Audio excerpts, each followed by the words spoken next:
إن الحمد لله نحمده ونستعينه ونستغفره ونعوذ بالله من شرور أنفسنا ومن سيئات أعمالنا من يهده الله فلا مضل له ومن يضلل فلا هادي له أشهد أن لا إله إلا الله وأشهد أن محمدا عبده ورسوله أما بعد فإن خير الكلام كلام الله وخير الهدي هدي محمد صلى الله عليه وعلى آله وصحبه وسلم وشر الأمور محدثاتها فإن كل محدثة بدعة وكل بدعة ضلالة وكل ضلالة في النار.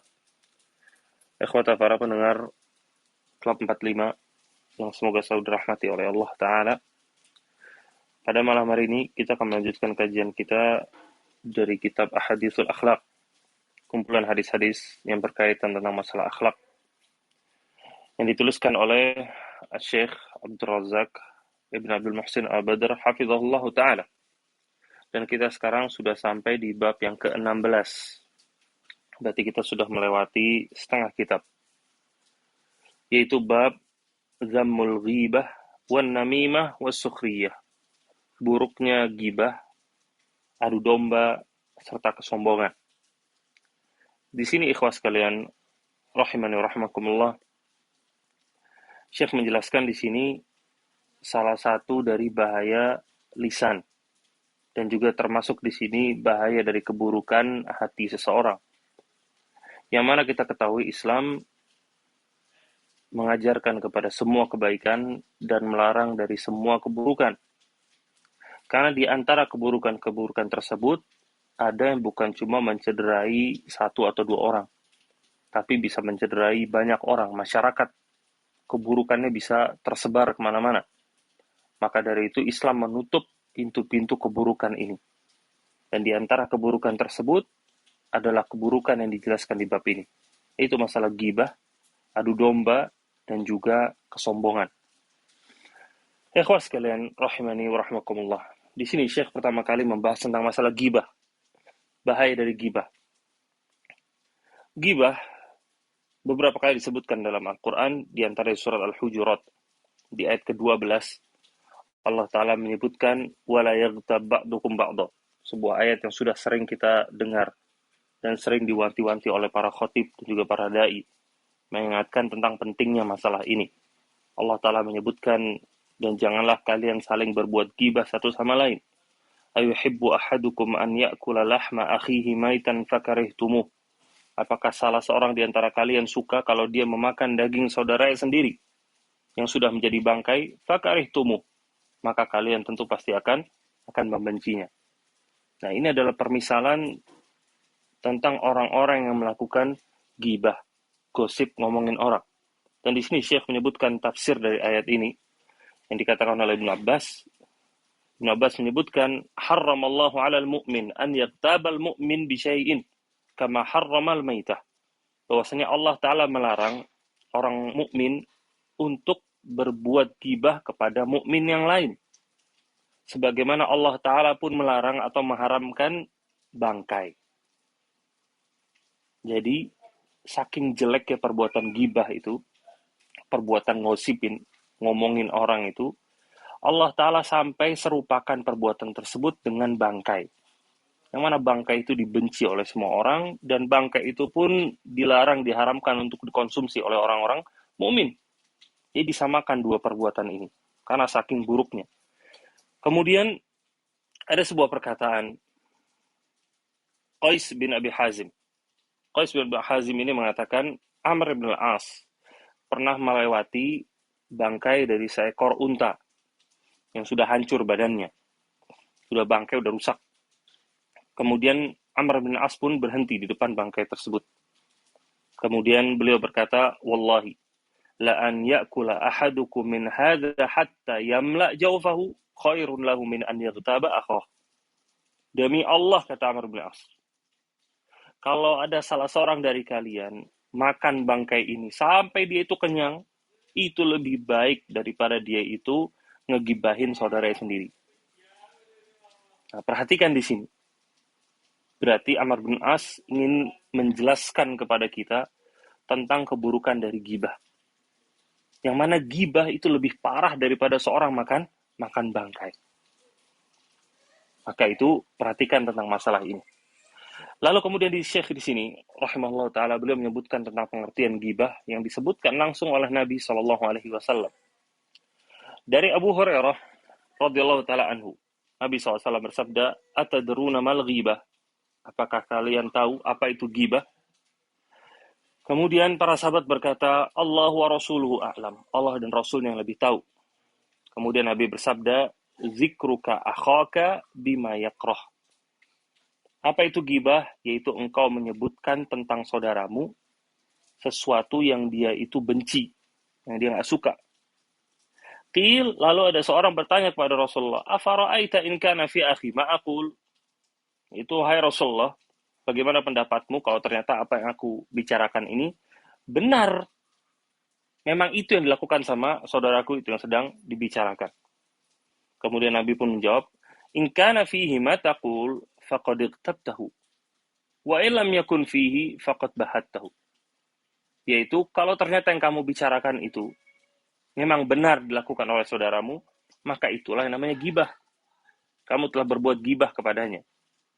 Adapun kalau yang kamu bicarakan itu ternyata memang nggak ada sama dia, yaitu kamu berbohong, tuduhan aja, maka itu faqad bahattahu, maka kamu telah menuduh dia, telah berdusta atas nama dia namanya.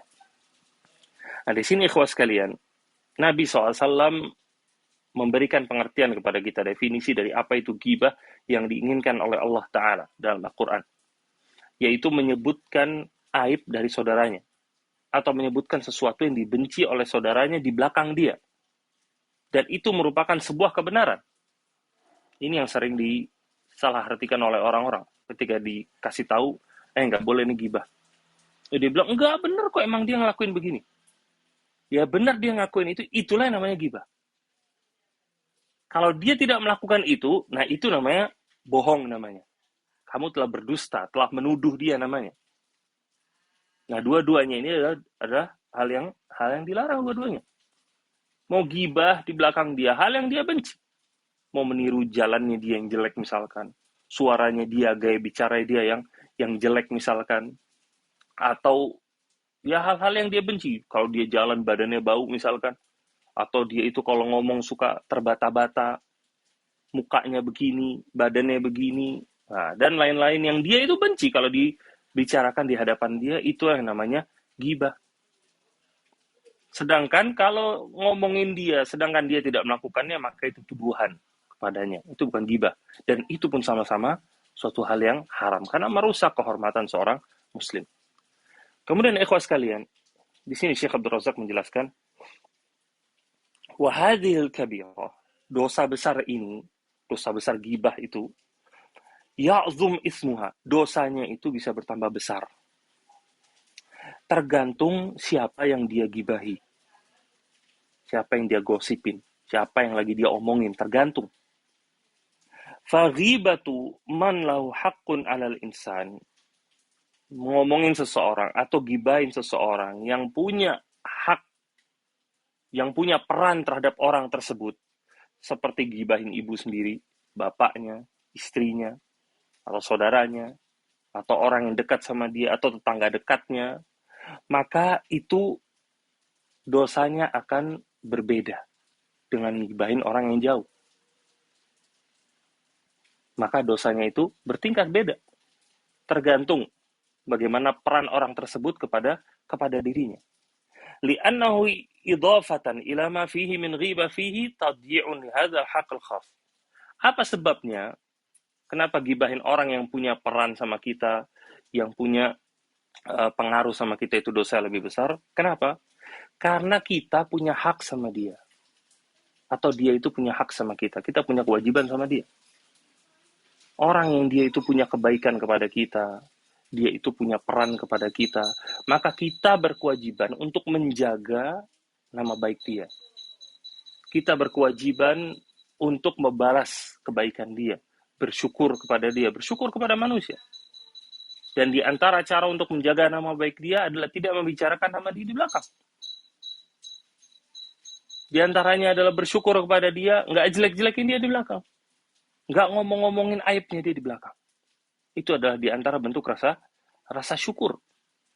Lalu Syekh tambahkan lagi di sini, walihaza. Nah, ini suatu hal yang penting. Maka dari itu, kata Syekh, barang siapa yang menggibahi para ulama, alladzina lahum qadamu sidqin fil ummah, yang mana para ulama tersebut memiliki peran besar kepada umat ini, nushan wa ta'liman wa bayanan wa taujihan wa da'watan wa islahan, yang mana ulama tersebut senantiasa memberikan nasihat kepada kaum muslimin, membina, mengajarkan, menjelaskan mereka, membenahi, membenarkan apa yang ada kerusakan terhadap kaum muslimin, gibahin mereka, maka dosanya akan bertambah besar.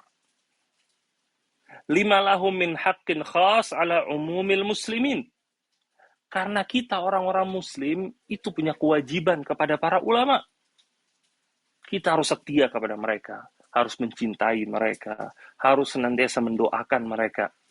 Maka dari itu, menggibahi mereka, ngomongin keburukan atau aib mereka di belakang, itu dosanya lebih besar. Inilah yang disebutkan oleh para ulama, la ta'kulu luhumal ulama, fa inna luhumahum masmumah. Janganlah kalian itu memakan atau mengkonsumsi dagingnya para ulama, karena dagingnya para ulama itu beracun. Apa maksudnya memakan daging para ulama? Yaitu gibahin mereka. Sebagaimana tadi Allah umpamakan orang yang berbuat gibah itu seperti makan bangkai saudaranya sendiri. Nah, ketika dia itu membicarakan ulama, membicarakan keburukan mereka, aib mereka, kejelekan mereka, maka itu sama saja dengan mengkonsumsi daging mereka. Dan fa'inna luhumal ulama masmumah. Dan dagingnya para ulama itu beracun. Apa maksudnya beracun? Sebagaimana manusia kalau dia mengkonsumsi racun, maka itu akan membawa kemudorotan kepada dirinya, cepat atau lambat. Maka begitu pula ketika seorang jelekin para ulama.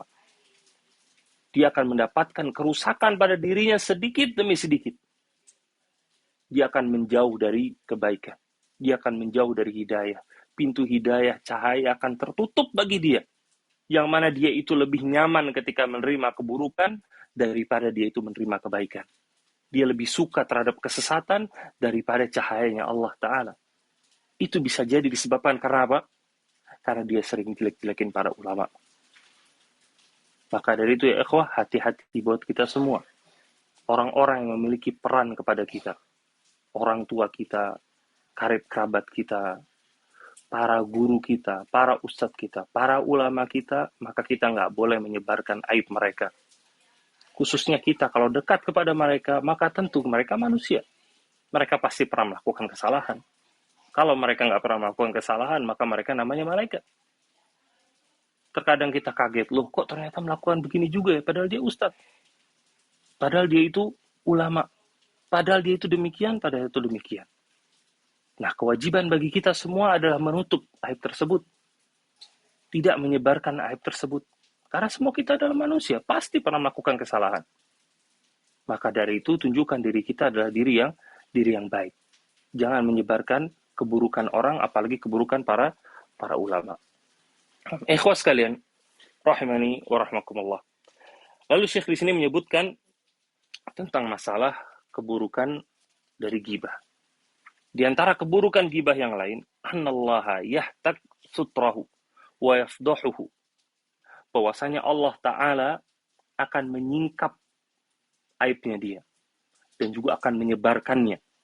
Walau kana fi qa'ri baitihi, walaupun aibnya itu tersembunyi di dalam rumahnya dia, Allah akan sebarkan. Kalau dia mau menyebarkan aib-aib orang.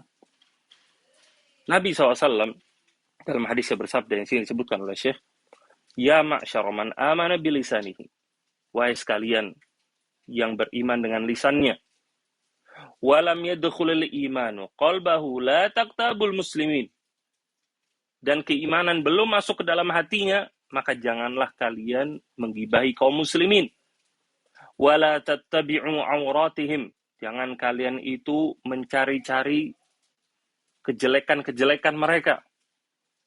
Fa innahu man ittaba'a auratihim yattabi'ullahu auratahu, karena barang siapa yang mencari-cari auratnya kaum muslimin atau keburukannya kaum muslimin, maka begitu pula Allah akan mencari-cari keburukan dia.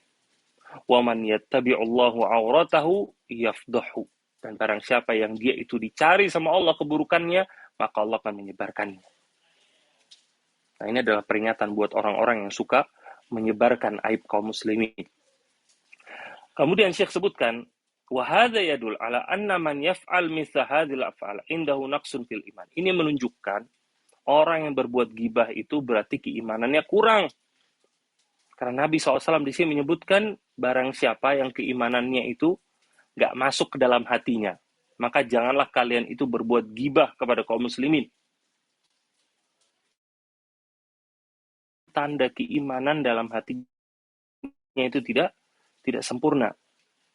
Padahal dalam Al-Quran Allah Ta'ala menyebutkan qalatil a'rabu amanna qul la tu'minu walakin qulu aslamna walamma yadkhulul imanu fi qulubikum. Ketika orang-orang Arab Badui itu mengatakan kami beriman, qul, katakanlah, lam tu'minu, katakanlah kepada mereka bahwasanya kalian itu sebenarnya belum beriman. Tetapi katakanlah kami itu adalah orang-orang Islam. Kapan itu dikatakan beriman? Walamma yadkhulul imanu fi qulubikum.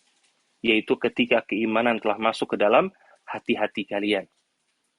Apa maksudnya di sini? Di sini ditafsirkan, maksudnya ayat ini adalah buat orang-orang munafik. Yang mana orang-orang munafik itu keimanan nggak masuk dalam hati mereka. Karena orang-orang munafik itu menyampaikan keburukan, menyampaikan kebaikan, dan menyembunyikan keburukan. Dia menyampaikan keimanan dan menyembunyikan kekufuran. Maka ayat ini adalah teguran buat orang-orang munafik. Yang mana orang-orang munafik mereka itu mengatakan kami beriman, maka katakanlah aslamna. Kalian itu telah jadi orang muslim.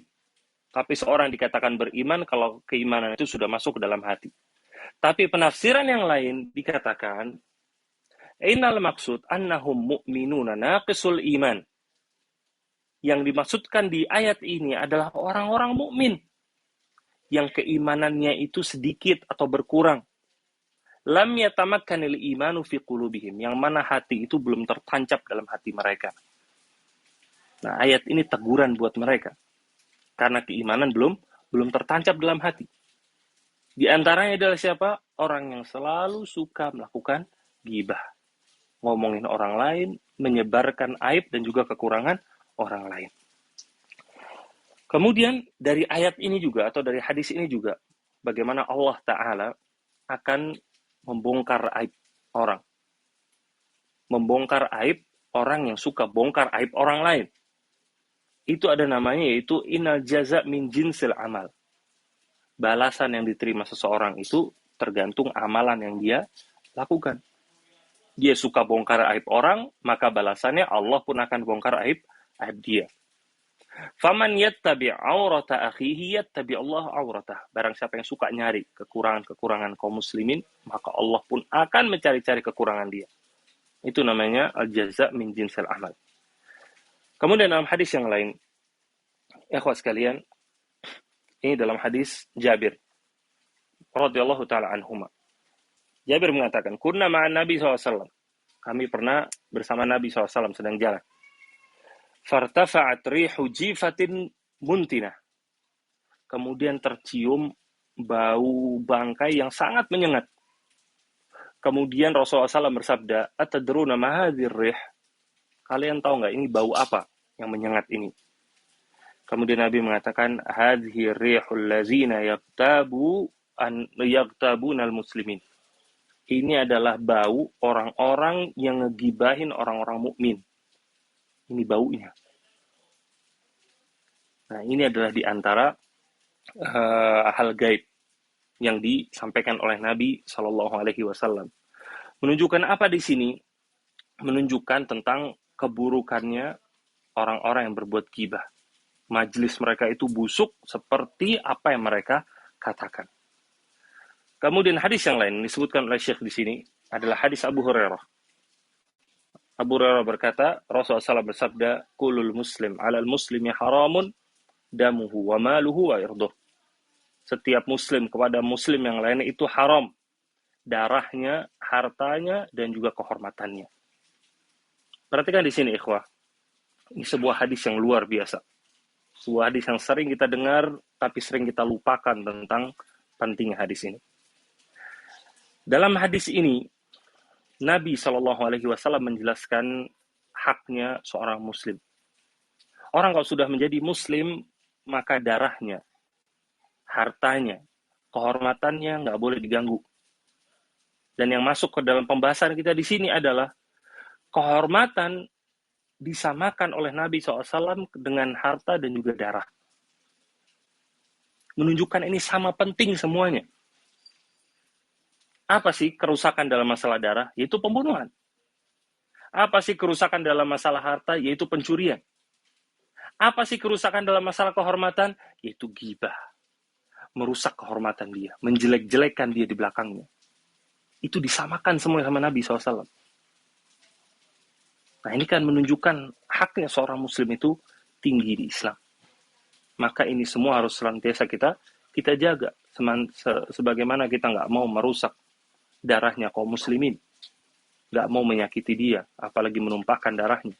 Kita pun nggak mau merusak hartanya kaum muslimin.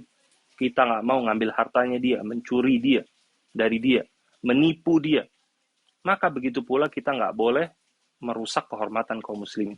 Dengan berbuat ghibah, menjatuhkan dia, mencela dia, menghina dia, membongkar dan juga menyebarkan aibnya. Ini semua adalah hal yang terlarang.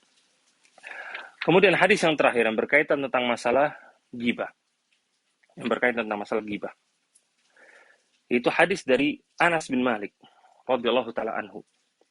Rasulullah SAW bersabda, "Lamma urijabi, marartu biqaumin lahum azfarun min nuhasin." Nabi mengatakan, ketika aku diangkat ke langit, itu dalam peristiwa Isra wal Mi'raj, aku melewati sebuah kaum yang mereka itu memiliki kuku dari besi. Yakhmishuna wujuhahum wa sudurahum. Mereka itu kemudian mencakar-cakar wajahnya dan juga dadanya. Lalu aku pun bertanya kata Nabi, "Man haulai Jibril?" Wahai Jibril, itu siapa mereka? Qal haula'i alladzina ya'kuluna luhuman nas wa yaqa'una fi a'radihim. Mereka adalah orang-orang yang memakan daging manusia. Kemudian mereka merusak kehormatan mereka.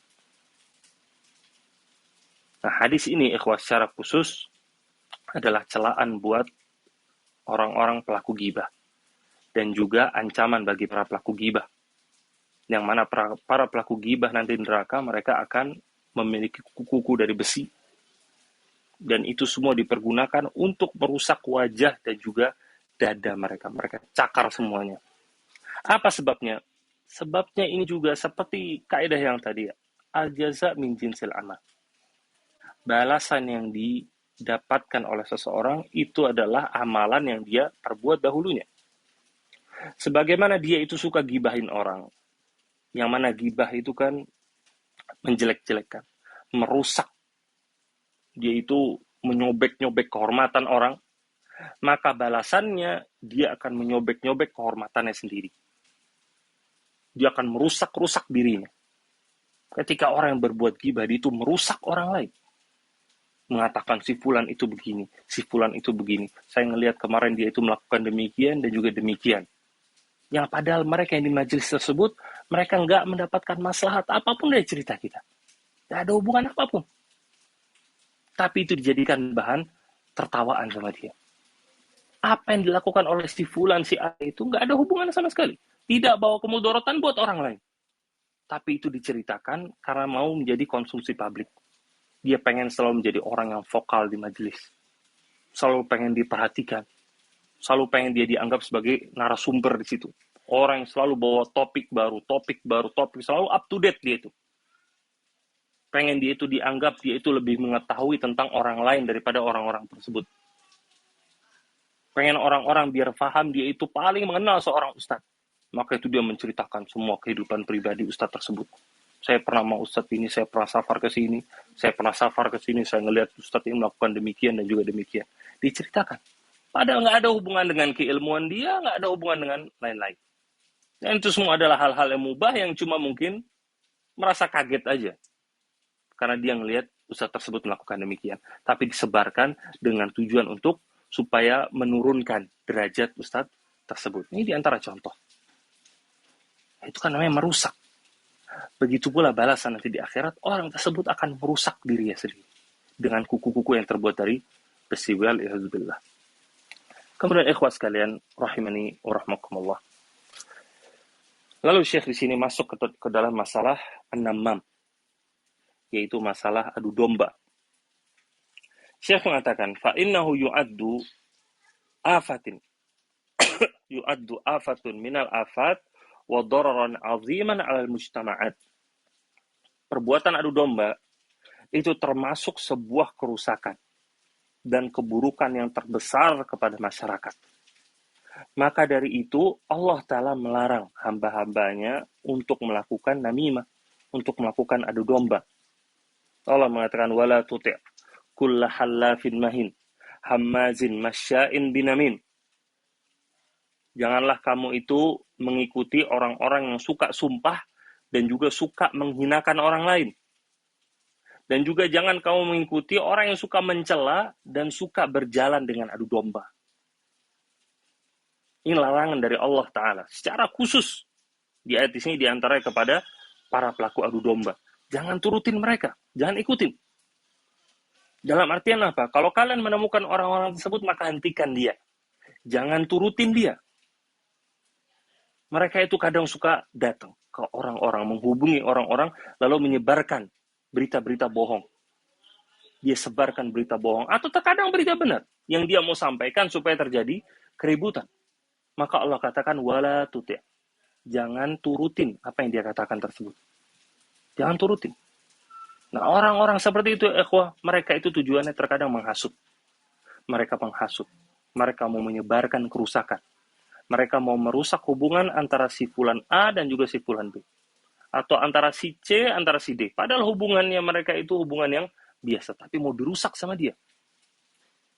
Maka dari itu Allah katakan apa? Wala tuti'. Jangan turutin mereka. Oleh karena itu, ikhwah, tadi kan dikatakan oleh Syekh, bahaya atau penyakit adu domba ini bahaya yang bisa menimpa masyarakat. Keburukannya besar. Masyarakat yang tadinya rukun itu bisa pecah belah gara-gara adu domba. Kita lihat aja, kalau udah event-event besar, bagaimana masyarakat terkadang terpecah gara-gara adu domba. Yang satu bilang begini, yang satu bilang gini, terjadilah keributan. Yang padahal kalau di cross-check ada nggak benar. Kalau di cross-check pun kadang berita-berita tersebut memang nggak bermanfaat. Tapi itulah para adu domba yang mereka itu sengaja menyebarkan hal-hal kontroversial. Supaya terjadi keributan di antara masyarakat.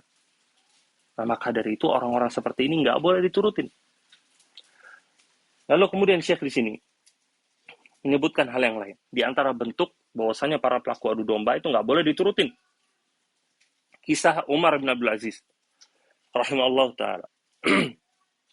Umar bin Abdul Aziz mengatakan, disebutkan di sini, anna rajulan dakhala alaihi. Ada satu orang yang menemui Umar bin Abdul Aziz.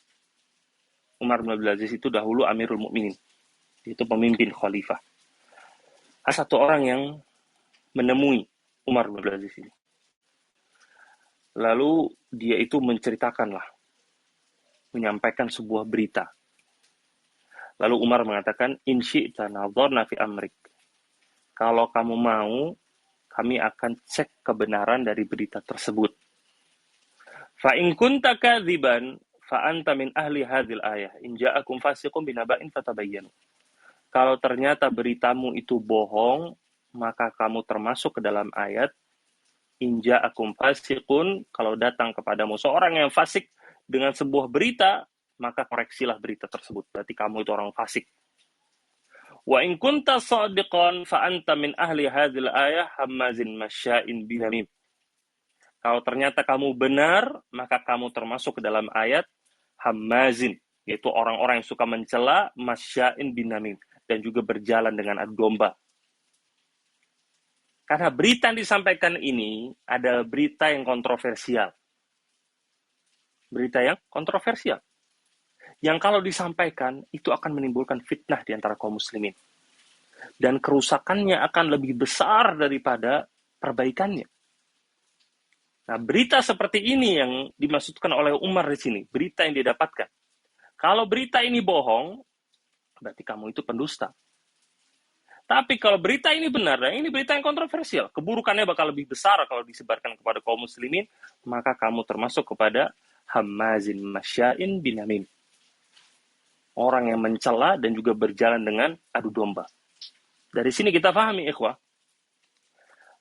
perkara adu domba tidak selalu, atau berita yang disebarkan oleh para pelaku adu domba itu tidak selalu berita yang bohong. Terkadang juga berita yang benar. Tapi berita yang benar tersebut itu berpotensi menimbulkan keributan, berpotensi menimbulkan fitnah. Maka dari itu pelajaran bagi kita, tidak semua berita yang benar itu harus disampaikan. Maka Nabi SAW mengatakan apa? Kafa bil mar'i kadziban an yuhadditsa bikulli ma sami'. Cukuplah seorang itu dikatakan sebagai pendusta kalau dia menyampaikan apapun yang dia pernah dengar. Di antara maksudnya apa? Seorang itu ketika mendengar sebuah berita, dia itu harus cross-check kebenarannya. Dan kalaupun ternyata berita ini berita benar, nggak harus disebarkan berita ini. Dia pun harus pertimbangkan lagi. Apakah kalau dia sebarkan ini, bagaimana sikap masyarakat, respon masyarakat? Apakah akan terjadi fitnah atau tidak? Apakah ini akan bawa maslahat atau bawa mudarat? Ini harus diperhatikan. Kita lihat bagaimana di zaman sekarang banyak berita-berita yang hoax, dan ini pula yang nanti akan disebutkan oleh Syekh, yang mana orang dahulu dikatakan sebagai masya'in binamim, yaitu orang yang berjalan dengan namimah, karena zaman dahulu itu orang yang mau menyebarkan adu domba, dia itu memang harus jalan dulu. Dia jalan, dia masuk ke rumah yang lain, kemudian datang ke pasar, dia sebarkan dari satu orang ke orang yang lain, jalan dia. Sedangkan di zaman sekarang, para pelaku adu domba itu mereka terkadang ada dalam rumahnya. Dia nyaman di atas kasurnya, bermain dengan handphonenya atau laptopnya atau dengan gadgetnya dia. Dari situlah bermain kata-kata dia rusak ketenangan kaum muslimin, persatuan kaum muslimin. Dia hancurkan di situ. Dari yang mulai di grup, dari mulai di Facebook, dari mulai di medsos ini, medsos itu berpindah dari satu ke satu yang lain. Dari yang adu dombanya kecil sampai adu dombanya besar. Nah, ini harus kita perhatikan, ikhwah. Apalagi kita sebagai orang-orang muslim, kita harus cerdas.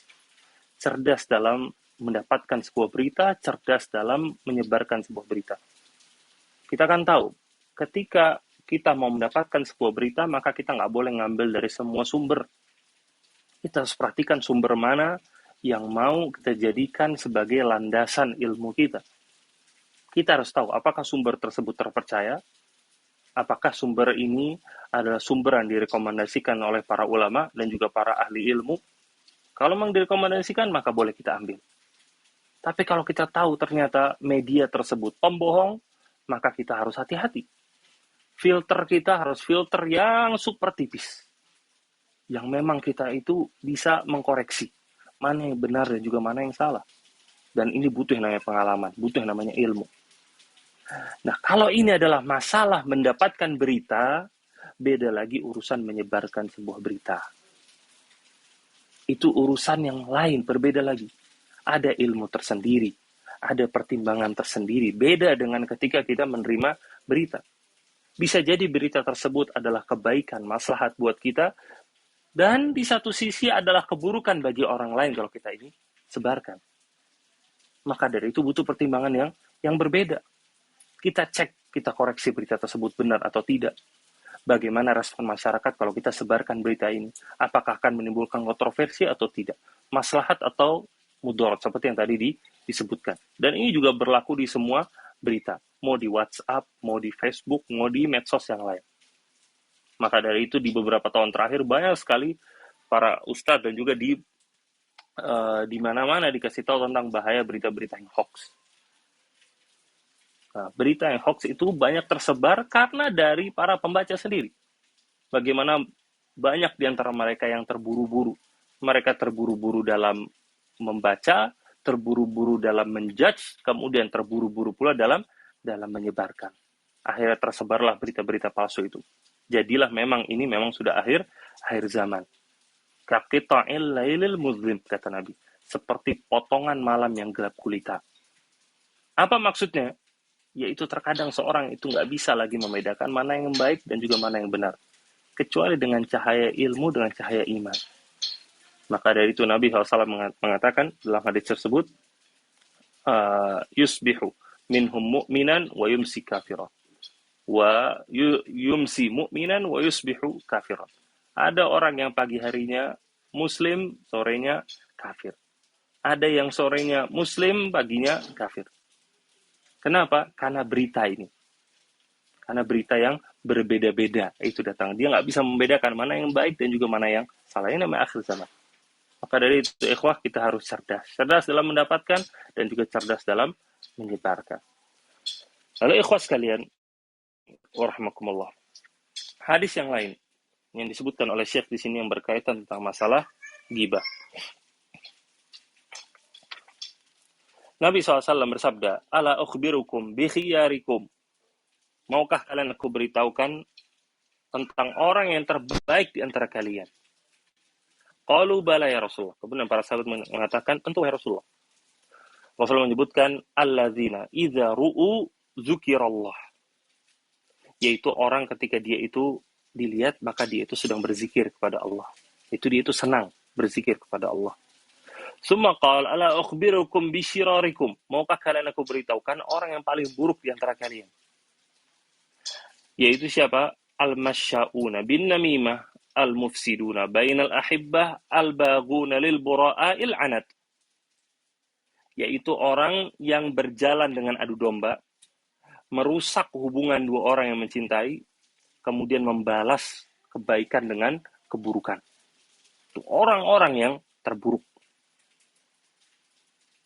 Nah, yang kita garis bawah apa di sini? Yaitu orang yang berjalan dengan adu domba. Merusak hubungan dua orang. Itu namanya adu domba.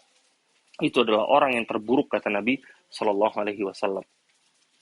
Bahkan di sini disebutkan, Inna amalan namam ad-dar min amali syaitan. Bahwasanya perbuatan orang yang adu domba itu lebih buruk daripada perbuatannya setan. Kenapa? Li'anna amala syaitan yakunu bil waswasah. Karena setan itu perbuatannya dengan apa? Dengan menghasut. Dia itu dengan membisikkan. Waswasah itu membisikkan. Setan itu kan membisikkan. Wa amalun namam yakunu bil muwajahah. Adapun adu domba, orang yang adu domba, itu dia itu berhadapan langsung.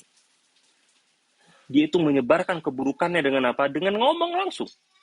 Fulan itu melakukan demikian loh tadi. Nah, Fulan itu dia ngomongin kejelekan kamu. Tadi saya ketemu sama si A, misalkan. Saya tadi ketemu sama si A. Si A bilang kamu itu begini. Kamu itu curang kemarin pas ujian. Kamu itu nipu pas bisnis. Kamu itu begini. Kamu itu begitu. Disebut-sebut. Itu muwajahah namanya. Secara langsung disebutkan. Kalau syaitan dia itu membisikkan di telinga. Maka dari itu caranya, metodenya pelaku adu domba itu lebih parah terkadang daripada syaitan. Maka dari itu disebutkan itu lebih berbahaya. Kemudian Syekh di sini menyebutkan beberapa hadis yang lain berkaitan tentang masalah namimah. Kita berpindah ke pembahasan yang berikutnya. Pembahasan yang terakhir tentang masalah as-sukhriyah. Tentang masalah kesombongan. Kesombongan, kata Syekh, merupakan salah satu keburukan yang ada dalam hati atau jiwa seseorang. Kalau seorang memiliki sifat tersebut. Wasukhriyah walidatul ihtiqar. Kesombongan itu bisa menghasilkan ihtiqar, yaitu merendahkan orang lain. Maka itu Nabi SAW mengatakan, bihasbi imri'in minasyarri an yahqira akhahul muslim. Cukuplah seorang itu dikatakan punya keburukan kalau dia itu menjelek-jelekan saudara sesama muslim, yaitu merendahkan mereka. Karena seorang muslim nggak boleh merendahkan muslim yang lain. Bagaimana dalam Al-Quran, dalam hadis-hadis Nabi SAW, merendahkan orang itu terlarang dengan berbagai macam bentuknya. Atau dalam segala bentuknya. Mau itu dengan perkataan, apalagi dengan perbuatan. Apalagi dengan sekadar perbuatan mata. Itu dilarang dalam Islam. Maka itu dalam Al-Quran di surat Al-Mutaffifin. Allah menyebutkan, Innal ladzina ajromu kanu minal ladzina amanu yadhakun. Bahwasanya para pelaku dosa mereka itu dulu senantiasa menertawakan orang-orang mukmin. Wa idza marru bihim yataghamazun. Dan ketika orang-orang mukmin itu melewati mereka, maka mereka akan mengerlingkan mata mereka. Yaitu bermain dengan mata mereka, menjelek-jelekan dengan matanya maksudnya, merendahkan. Antum semua tahu bagaimana pandangan merendahkan orang itu. Ngelihat dari ujung kaki sampai ujung kepala terkadang. Dengan tujuan untuk merendahkan. Nah, ini dilarang dalam Islam. Ketika dengan mata saja dilarang, apalagi dengan perkataan, apalagi dengan perbuatan.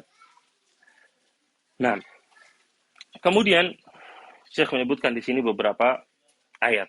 Di sini juga ada ayat di dalam surat Al-Hujurat. Ya ayyuhalladzina amanu la yaskhar qaumun min qaumin asa ay yakunu khairan minhum.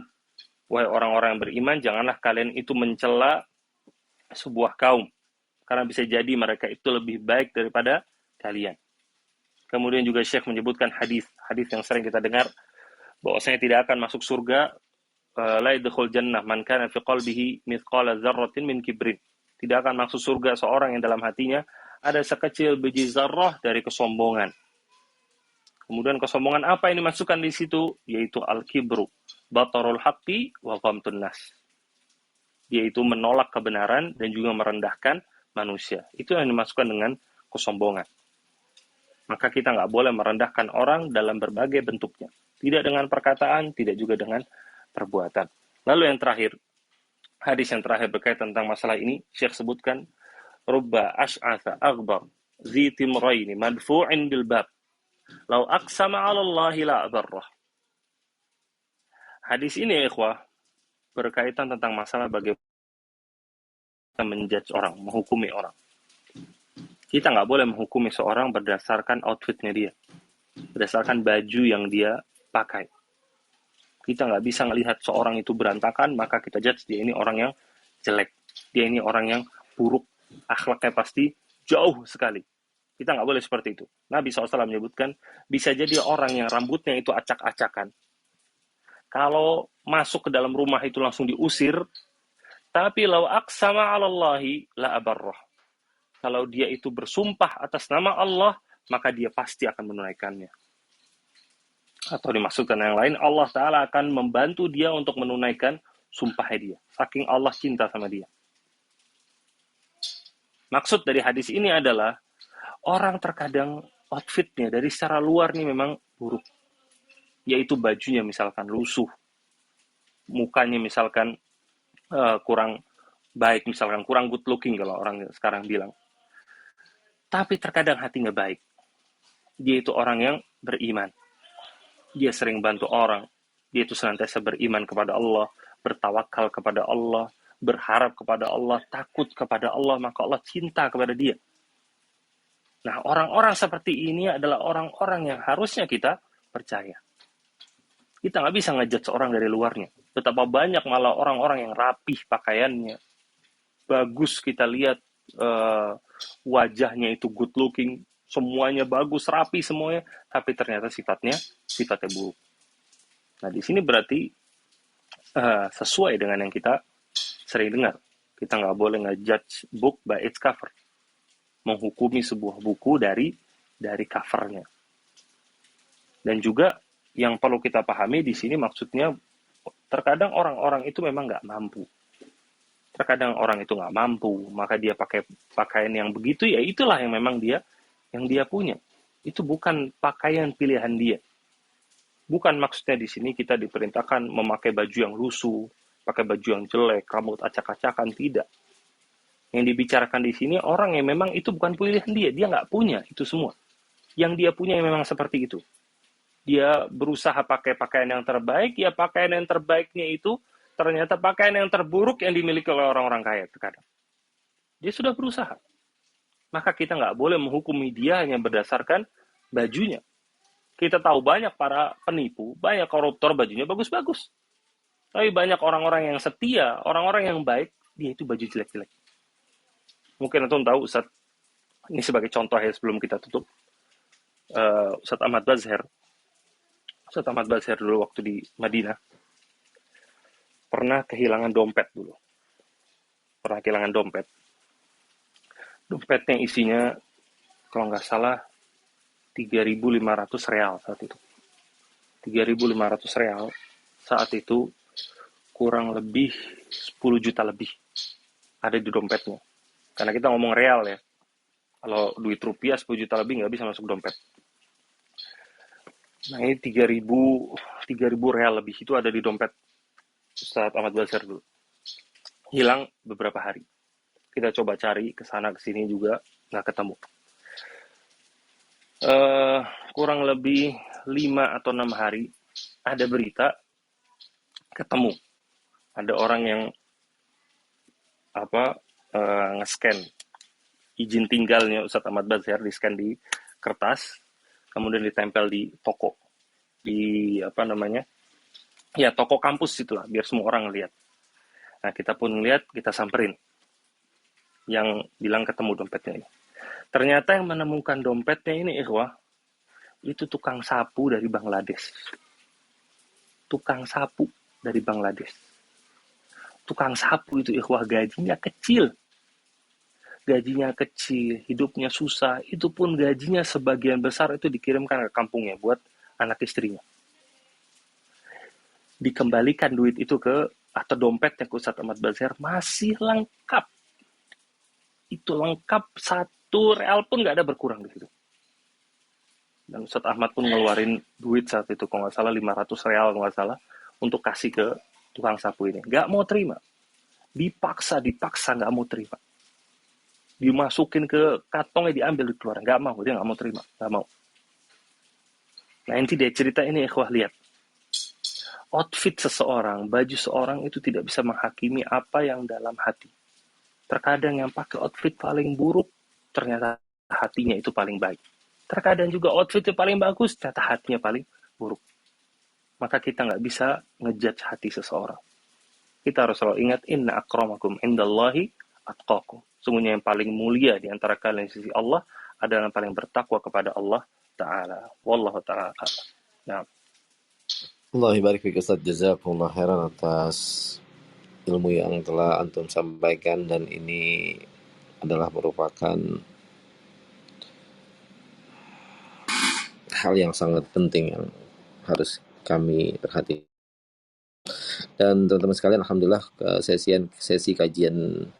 sesi pertama dari kajian kita pada malam hari ini telah Allah mudahkan dan kita masuk ke soal jawab. Kita punya waktu untuk 2-3 penanya.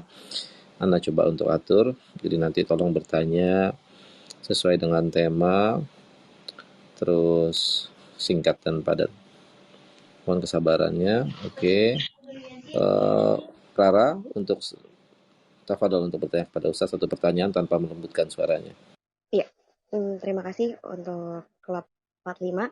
Bismillahirrahmanirrahim. Assalamualaikum warahmatullahi wabarakatuh, Ustadz. Semoga selalu diberikan kesehatan untuk Ustadz, teman-teman klub 45, dan teman-teman yang hadir pada malam hari ini.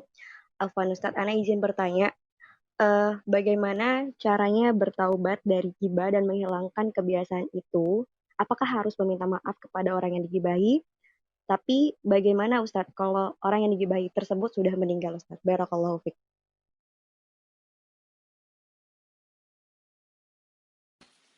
Nah, barakallahu fiik. Pertama, terkait masalah bagaimana bertobat dari dosa ghibah, dari dosa merusak kehormatan orang lain. Di sini para ulama berbeda pendapat. Di antara mereka ada menyampaikan bahwasanya ketika kita mengambil hak orang, maka harus dikembalikan. Di antara caranya, karena kita mengambil hak orang lain ketika berbuat ghibah atau menyebarkan aibnya dia, adalah dengan cara minta maaf kepada dia. Ini di antara perkataan sebagian ulama itu berminta maaf kepada orang yang kita sebarkan keburukannya. Kita minta maaf kepada dia, kita minta keridhoannya dia, bahwasanya kita pernah menyebarkan aibnya dia dan lain-lain. Pendapat para ulama yang kedua, yaitu orang yang pernah berbuat ghibah kepada orang lain, maka dia nggak perlu untuk minta maaf kepada orang yang pernah dia ghibahi. Tapi cukup baginya untuk bertobat kepada Allah dan menggantinya dengan menyebarkan kebaikan orang yang dulu dia ghibahi, sebagai pengganti dari keburukan yang dulu dia sebarkan. Nah itu di antara solusi dari para ulama. Pertimbangannya apa? Pertimbangannya karena dikhawatirkan itu akan merusak hubungan antara orang tersebut dengan orang yang pernah dia gibahi. Itu akan merusak hubungan. Bagaimanapun dia minta maaf, maka dikhawatirkan itu akan merusak hubungannya kalau dia sampaikan dia pernah berbuat gibah sama dia. Maka dari itu lebih baik, dan ini yang lebih saya pilih juga, yaitu dengan cara dia beristighfar dan bertobat kepada Allah Ta'ala. Dan istighfar, tobat, ya ikhwah, itu bukan perkara yang ringan. Itu perkara yang berat. Dibutuhkan yang namanya penyesalan dalam hati. Dibutuhkan yang namanya keikhlasan. Dibutuhkan yang namanya azam, tekad, nggak mau kembali lagi. Barulah saat itu bisa diterima oleh Allah Ta'ala. Kemudian dia menggantinya dengan menyebarkan kebaikan orang yang pernah dia gibahi. Kemudian, adapun tentang cara menghindari diri dari gibah, di antaranya adalah tentunya yang paling pertama, pilihlah teman yang baik-baik. Pilihlah teman yang baik-baik. Jangan mengharapkan yang baik kalau ternyata teman kita itu buruk semua. Kalau seorang makan dari makanan yang basi, maka dia jangan mengharap dia bakal menelan makanan yang enak. Karena di hadapan dia adalah makanan basi semuanya. Ketika seorang mau terhindar dari gibah, maka pilih teman-teman yang baik. Pilih teman-teman yang soleh. Circle orang yang dimiliki orang tersebut, maka circle yang baik, yang bagus. Kemudian, ketika terjadi atau salah satu dari teman kita tersebut melakukan hal yang tidak diridhoi oleh Allah, dia jelekin orang lain, misalkan dia berbuat gibah, membuka aib orang lain, maka disitulah saatnya kita menjadi teman yang sejati. Itu kita mengingatkan dia, nggak boleh ngegibah, nggak boleh ngomongin orang, dosa lo. Ngomong, itu namanya teman sejati. Teman sejati bukan orang yang ketika mendengarkan kesalahan temannya lalu dibiarkan. Tapi ketika temannya melakukan kesalahan, maka dia berani untuk menegur. Dan orang yang ditegur pun jangan sakit hati. Jangan sakit hati. Itu bukti teman kita itu perhatian sama kita. Kalau tidak di majelis tersebut, maka tegur dia di tempat yang lain. Ketika teman-temannya nggak ada yang melihat. Maka jadilah teman sejati. Entah di majelis tersebut atau di majelis yang tertutup. Kemudian mungkin cara yang lain adalah ketika adanya pembicaraan tersebut, maka alihkan. Alihkan, cari pembicaraan atau topik yang lain. Terkadang orang-orang paham, oh ini kita nggak boleh bahas ini. Karena kita mau ganti topik terus. Itu diantara cara supaya kita terhindar dari gibah. Nah, wallahu a'lam. Allah baik Ustaz, jazakumullah khairan. Ustaz, selanjutnya ingin membacakan pertanyaan tertulis Ustaz. Sebentar Ustaz, Anda cari dulu. Assalamualaikum Ustaz, semoga Allah merahmati Syekh Abdul Razak, Ustaz dan keluarga, tim terus bergerak, seluruh jamaah dan umat Islam. Amin. Izin bertanya Ustaz, bagaimana jika di dalam suatu sekolah agama, para wali murid terpaksa, tanda kutip, membicarakan guru-guru agama atau guru sekolah atau pengurus sekolah dalam rangka memberikan masukan kepada pihak sekolah. Hal tersebut karena ada kekurangan yang harus diperbaiki dalam pelaksanaan pengajaran atau pendidikan kepada murid-murid sebagaimana yang dirasakan oleh para wali murid.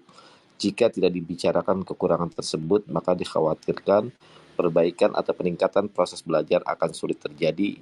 Mohon nasihat dan penjelasannya Ustaz. Jazakumullah khairan. Barakallahu fiik. Baik, barakallahu. Ketika suatu pembicaraan ditujukan untuk sebuah perbaikan, maka tentunya itu nggak ada masalah.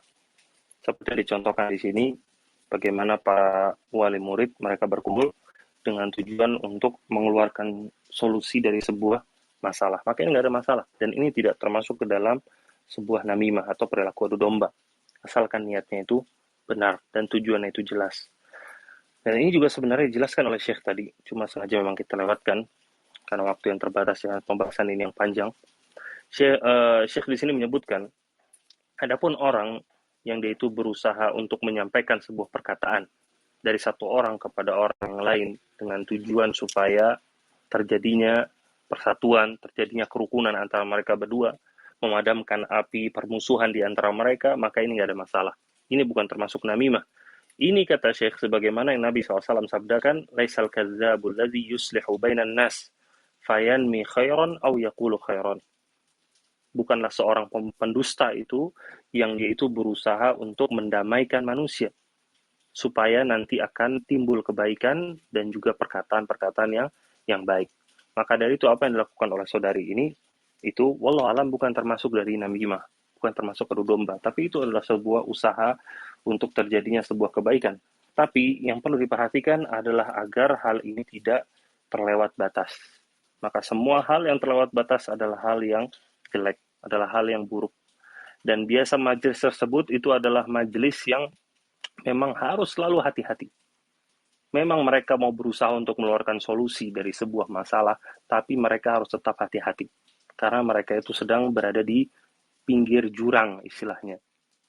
Dia terlewat sedikit, maka dia akan masuk ke dalam pintu tersebut. Maka dia harus senantiasa hati-hati, harus tahu batasannya. Wallahu a'lam. Allah ibarik Ustaz, jazakumullah khairan. Semoga Allah memberikan taufik buat kita semua. Barakallahu fiik. Selanjutnya Ufti Azizah akan bertanya kepada Ustaz satu pertanyaan tanpa melembutkan suaranya. Bismillah, Assalamualaikum Ustaz. Waalaikumsalam Ustaz, semoga bermanfaat ilmunya untuk kita semua. Izin bertanya Ustaz, Ana punya teman Ustaz, suka curhat dengan Ana. Terus di dalam curhatan itu beliau suka ceritain beliau suka nyebutin nama orangnya Ustaz. Apakah itu termasuk ghibah Ustaz? Syukran jazakallah khair Ustaz. Afwan, bisa tolong diulang pertanyaannya? Ana mempunyai teman yang suka curhat dengan Ana Ustaz. Terus di dalam curhatan itu beliau suka menyebut nama yang dalam curhatan itu Ustaz. Itu apakah termasuk ghibah ya Ustaz karena menyebutkan nama? Jadi beliau punya teman, paham ya Ustaz ya? Masya Allah. Iya, bisa dipahami. Iya. Baik, menyebutkan nama atau tidak, itu bukan berarti orang melakukan gibah atau tidak. Melakukan gibah atau tidak, maka patokannya adalah dia menyampaikan sesuatu yang tidak disuka oleh orang lain. Itulah dinamakan dengan gibah. Dan dia tujukan hal tersebut untuk merendahkan orang. Itu tujuannya. Adapun ketika dia sampaikan dengan tujuan untuk mencari solusi dari sebuah masalah, seperti pertanyaan yang sebelumnya tadi, maka itu tidak termasuk ke dalam ghibah atau termasuk ke dalam namimah, tidak. Tapi yang perlu menjadi catatan di sini, seorang itu hendaknya hati-hati kepada siapa dia bercurhat. Hendaknya dia itu curhat kepada seorang yang ahli. Memang dia itu menginginkan sebuah solusi. Ketika dia sampaikan kepada orang yang dia tahu nggak bakal punya solusi, dia tahu itu bukan seorang ahli dalam menyelesaikan sebuah masalah, maka dikhawatirkan itu masuk ke dalam ghibah. Itu masuk ke dalam ghibah, maka hati-hati. Patokannya bukan di nama. Bahkan terkadang kata Ibnu Jauzi, kalau dia tidak menyebutkan namanya, tapi dia menyebutkan ciri-cirinya, maka itu sudah termasuk ke dalam ghibah. Contohnya dia mengatakan, itu si fulan itu yang sering pakai baju biru, atau si fulan itu yang mobilnya kuning itu, nah dia tuh kan kalau ini begini, nah misalkan contohnya. Nah, itu namanya sudah termasuk ghibah. Kenapa? Dia menyebutkan sesuatu yang sudah familiar dengan orang tersebut, yang sudah dikenali sama orang-orang. Maka tanpa disebutkan namanya pun itu sudah termasuk dalam ghibah. Jadi intinya adalah topik pembicaraan tersebut dan kepada siapa dia bicarakan. Nah, wallahu a'lam. Ikhwas sekalian, rahman wa rahmakumullah. Hari ini kita membahas tentang masalah keburukan ghibah, keburukan adu domba, dan juga keburukan sifat kesombongan. 3 hal ini adalah 3 hal yang buruk, yang mana ghibah dan juga namimah itu merusak kehormatan orang lain, dan kesombongan itu akan menggerogoti orang tersebut, merusak orang dari dalam. 3 hal ini adalah hal yang buruk yang harus senantiasa kita jauhi. Karena semuanya ini adalah keburukan yang Allah Ta'ala sebutkan dalam Al-Quran dan juga Nabi SAW sebutkan dalam hadisnya. Dan 3 hal ini, ikhwah, keburukannya bukan hanya terbatas pada diri sendiri. Dikhawatirkan keburukannya akan menyebar kepada orang banyak, kepada masyarakat banyak, maka itu harus senantiasa dijauhi. Dan sebagai penutup, kita ingat bagaimana Nabi SAW bersabda, "Man kanat lahu mazlamatun li akhihi min irdihi aw syai' falyatahallalhu minhu al-yawm." Itu barang siapa yang dia itu pernah menzolimi saudaranya di kehormatannya, hendaknya baginya untuk minta dihalalkan hari ini, itu di dunia. Sebelum datangnya hari nanti, la yakuna dinarun wala dirham. Yang nanti hari nggak bakal ada harta, nggak bakal ada dinar dan juga nggak bakal ada dirham. In kana lahu amalun saleh ukhidha minhu biqadri mazlamatihi. Nanti kalau urusannya di akhirat, kalau dia punya amal soleh, maka dia akan bayar dengan amal solehnya. Tergantung besarnya kezaliman yang dia lakukan. Wa in lam takun hasanatun ukhidha min sayyiati sahibihi fahumila alaihi. Kalau ternyata pahala dia nggak ada, atau bisa jadi sudah habis, maka akan diambil dari dosa yang orang yang dia zolimi akan diberikan kepada dia untuk dibebankan kepadanya. Nah, hadis ini ikhwah, ini hadis yang berat bagi orang-orang yang merusak kehormatan orang lain. Karena Nabi SAW secara khusus di sini menyebutkan berbuat kezoliman kepada kehormatan saudaranya. Jadi hadis ini bukan berkaitan tentang masalah dia merusak darah orang, mengambil harta orang, tidak. Tapi dia merusak kehormatan orang lain. Itu dengan gibah, dengan adu domba, dengan bohong, dengan tuduhan, dan lain-lain. Atau merendahkan, mencela dia, dan lain-lain. Semua masuk dalam hadis ini. Minta maaflah di dunia ini, datanglah kepada dia, minta maaflah kepada dia, atau sering-sering berikan hadiah kepadanya, sebarkan kebaikan dia, dan minta ampun kepada Allah Ta'ala. Semoga Allah Ta'ala senantiasa memberikan kita kebaikan dan juga hidayah di dunia dan juga di akhirat. Wallahu ta'ala alam. Wassalamualaikum warahmatullahi wabarakatuh. Wassalamualaikum warahmatullahi wabarakatuh.